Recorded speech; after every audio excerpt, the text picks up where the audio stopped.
নমস্কার সবাইকে, আমি মামুনি আবার চলে এসেছি তোমাদের কাছে আরেকটি নতুন রেসিপি নিয়ে। আমি রান্না করতে খুব ভালোবাসি, তাই রান্নাগুলো তোমাদের সাথে শেয়ার করি।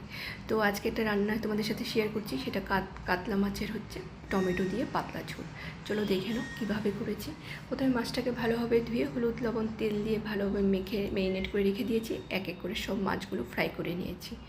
তারপর অনেকগুলো গোটা মশলা নিয়েছি, নানান ধরনের গোটা মশলা নিয়ে আমি সেটাকে ভালোভাবে রোস্ট করে তারপরে একটা ডাস্ট রেডি করে রেখে দিয়েছি।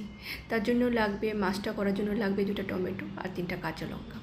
ব্যাস এতটুকুই লাগবে। টমেটোগুলো ভালোভাবে কেটে নিয়েছি। কড়াইতে তেল গরম হয়ে আসলে তারপর কালো সর্ষে ফোড়ন দিয়ে টমেটো কাঁচা লঙ্কা দিয়ে ভালোভাবে নাড়াচাড়া করে পরিমাণ মতো লবণ আর চিনি দিয়ে তারপর নাড়াচাড়া করার পর জল দেওয়ার পর যখন টমেটোটা বয়েল হয়ে আসবে একটু ম্যাশ করে দিব। তারপর এক এক করে সব মাছগুলো দিয়ে দিব। ওপর দিয়ে তোমার হচ্ছে সব মশলার গুঁড়াগুলো দিয়ে দিয়েছি, একটু ধনে পাতা দিয়েছি।